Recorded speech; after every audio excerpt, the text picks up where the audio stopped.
The next thing I want to talk about are design pillars.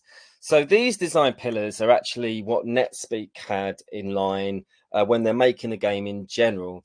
And even though, I liken it to almost like the game devs, they're building this wonderful, beautiful coloring book. And my job as an audio designer is to grab my felt tip pens and color it in at the end, right?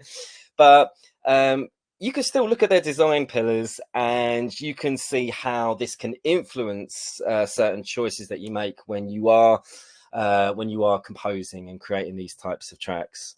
So our pillars, they are made by you, and that means we want players to take ownership of what they create and feel proud of what they're making in the game. So in terms of a music choice, does the music make the player feel vital and important? And that doesn't necessarily, it's not like da da da, like congratulations. It's not that. That's not what I mean. But if a music comes in and it kind of powers through the activity, it's like really cloying and over the top. It could dominate their experience, and it's a personal experience. So you don't want to get in the way. You want to support. In terms of the other pillars, the next one is building bonds, and that's all about letting us feel connected.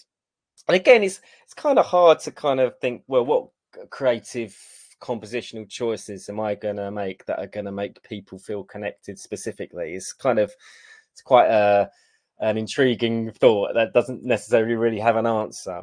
But the music must be a shared emotional experience. And the way you do that, I think, is just to make sure that the music does have that kind of emotional hit to it and it's consistent wherever you go. So no matter where you go in the game, and it's a big game, there's going to be lots of places for the players to go. Everyone just immediately understands the emotion of that area, and in a way that can make them feel connected as well.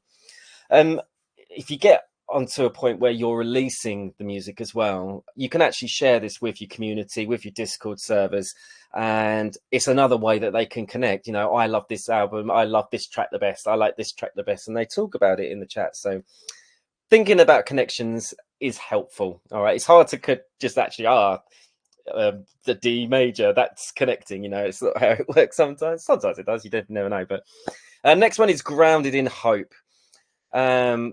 And what I have just noticed is that I have copy pasted the made by you text and put it underneath there, but I do remember what I wrote down. So it was essentially, what does hope sound like?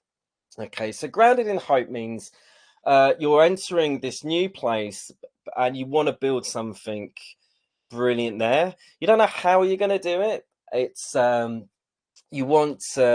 you're optimistic about it, but you're exploring unknowns. And we want to try and create an experience that's hopeful, that this is going to be a positive experience at all times.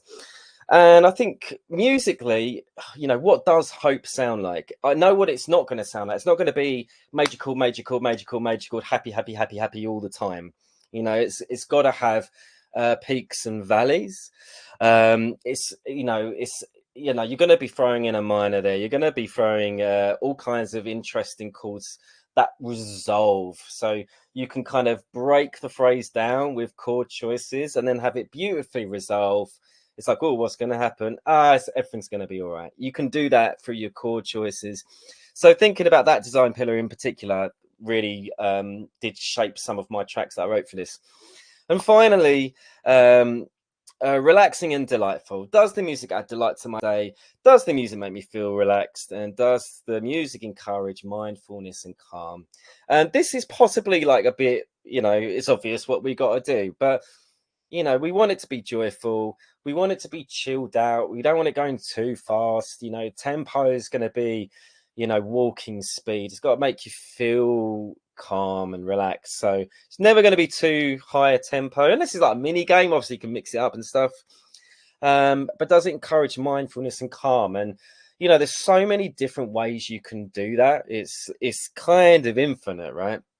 So really important just to make sure you don't go too heavy-handed when doing any of this. A light touch, a pretty thing, a lovely little phrase, nothing too show-offy, nothing too intrusive.